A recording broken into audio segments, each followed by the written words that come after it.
Hello, boxing fans around the world. Thank you once again for joining us on another episode of Neil the Deal, featuring someone screaming kid and Neil the Deal himself. That's it. How you doing, Graham? How's everything going? How's everything going tonight? Thank you. You got a party going on over there, Neil? It seems like it. I don't know. I'm trying to figure that out, but I'm sure the producers will figure that out momentarily. There you go. Yeah, nice to see you, Graham. Thanks for having me out tonight. And yeah, we are going to continue with the Canadian fighters this week. And tonight, guys, thanks for coming out, checking out the show. We got a real good one. One of my personal favorites over the last 2, 3, 4, 5 years, so to speak. I've been really watching this guy because he was a former world champion, and near future he's going to have a chance to become a world champion again. Good. So, guys, tonight we're going to be talking about David Lemieux. That's David Lemieux. He has a wicked nickname. They call him Demolitioner. The Demolitioner. That's a good one. I like that. That's a heck of a nickname. That's great. And if you watch any of his fights, guys, he demolishes guys in the ring. This guy has power beyond power. So he's one of those guys that's he's been around quite a long time, but he's really been getting somewhere in the last couple of years, and we'll just go through some of his stats and some of his stuff tonight. So David Lemieux was born December 22nd, 1988. That makes him 32 years old. He's out of Montreal, Quebec, Canada. So there's a lot of fighters, Graham, that are out of Montreal. The fight scene is real big in Montreal, eh? Yep. Do your friend Mr. Hayashi. There you go. Anyways, yeah, the fight scene has been really big, and they have a big fan base in Montreal. And David's at the top of the heap there. He's really well known in Montreal and in Quebec. And he's fought there many times to packed crowds, the Bell Center, all the big venues. So we'll go over some of his stuff here. He's fought in the 3 divisions. He's fought in the light middleweight division, the middleweight division, and he presently fights in super middleweight. He recently moved up to super middleweight. So that's really good because he was having a bit of a hard time sticking to that weight of 160 at middleweight. So I think he's more suited for the 168 super middleweight class. So good for him. He's moving up. His career started in 2007, and he is presently an active fighter. And he is the former IBF middleweight champion of the world.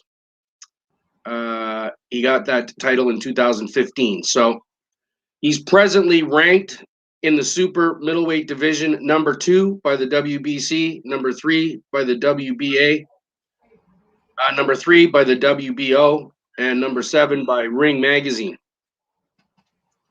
He had a fantastic amateur career, as we all know. I was watching him. He didn't go to the Olympics. He decided to go pro, but his amateur career was really good. He had 103 bouts total, of which he had 91 wins out of 103, which gave him 12 losses as an amateur.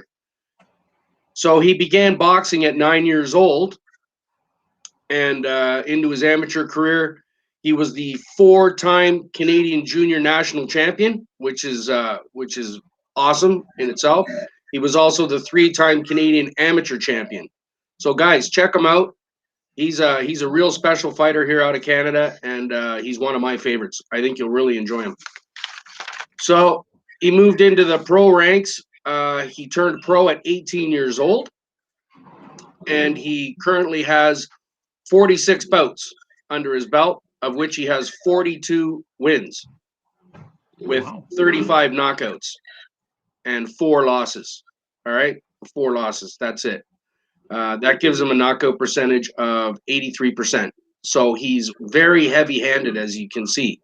He's got a lot of knockout power. He's very well known for his devastating punching power. Any of his fights, guys, if you check him out, he throws bombs pretty much the whole fight. he's got a wicked right hand. He's knocked out numbers and numbers of guys with his right hand. But overall, he's got excellent hand speed for a guy his size. His hand speed is really good, and he has that killer instinct. You know what I mean, Graham? Where he gets a guy hurt and he devastates him. The demolisher. He demolishes the guy. He goes right at him. He doesn't hang out. He cuts off the ring really well, and once he gets a guy hurt, he usually ends up with a knockout. He's got, like I say, a lot of punching power. So he's currently trained by Mark Ramsey. Mark Ramsey out of Montreal, Quebec, very famous trainer. And he was previously trained by our old friend Russ Amber.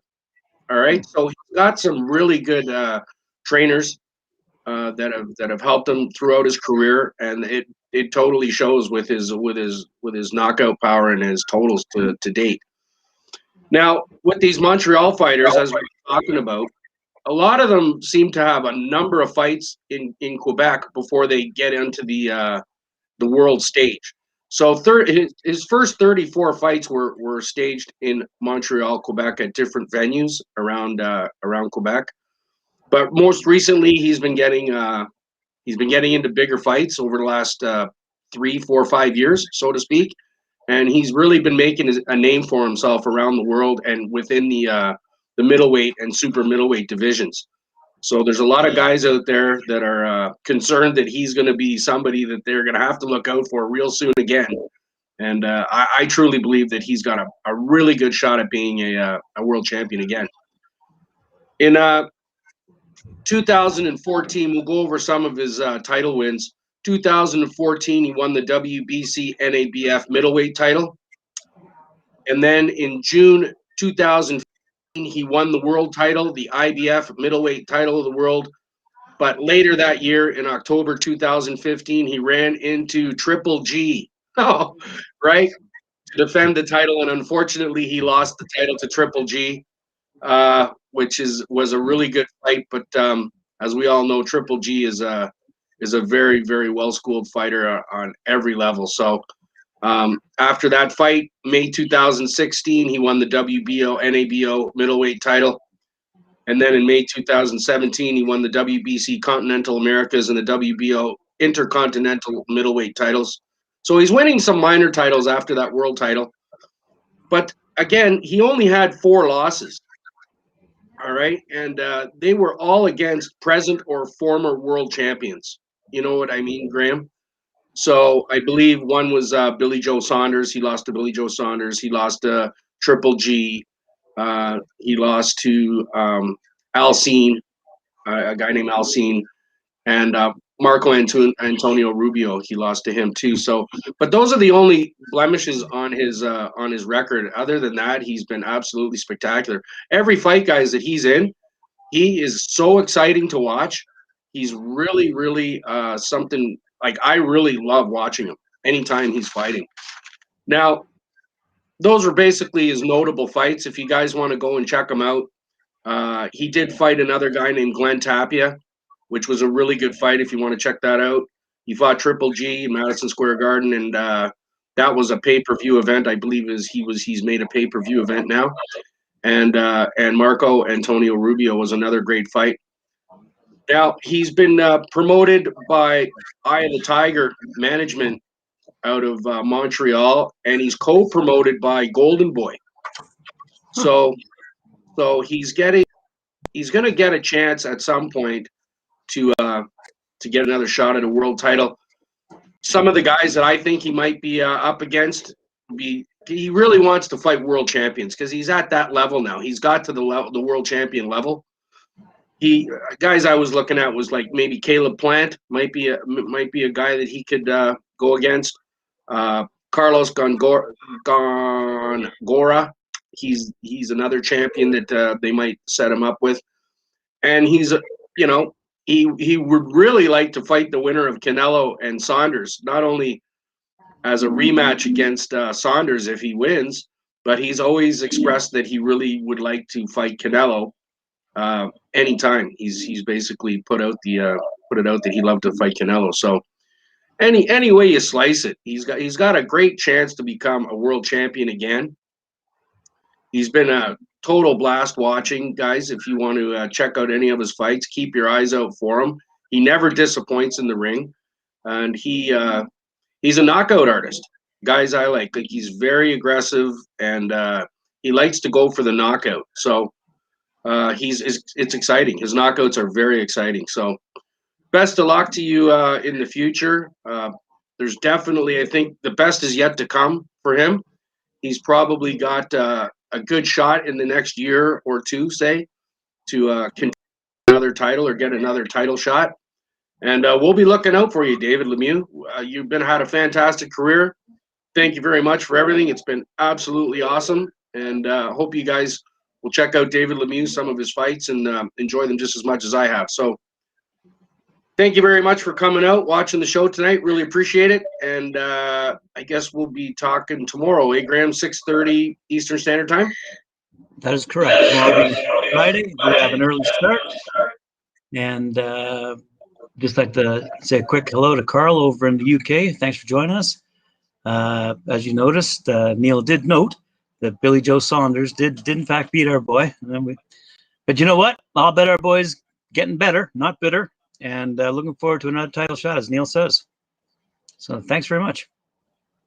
Yeah, that's it. Let's say even if Saunders ends up losing to Canelo, maybe we can have the rematch, David Lemieux against Billy Joe Saunders. 4 or 5 years later, we'll see how that works out, and that would be a great fight. I really think that would be a great fight. And he really needs to fight. He's up with the world champion guys now, so he really needs to stay on that level and fight guys for championship belts moving forward. So let's just hope that Golden Boy and the guys there in Montreal can put it all together for him, and we can see him on a pay-per-view card sooner than later. Yeah, I hope so too. Guy's a good guy. Deserves it. Absolutely. He's a great Canadian boy. I gotta like him. He's one of my favorites. David Lemieux, super middleweight. Nice. I like him. Couldn't make it in hockey, but he's a great boxer. All right, Graham. Well, thanks a lot. Thanks a lot, guys, for coming out. Thanks for the likes, the shares, the comments, and punch that notification bell if you want to know when I'm coming up. So we'll see you tomorrow night, 6:30 Eastern Standard Time.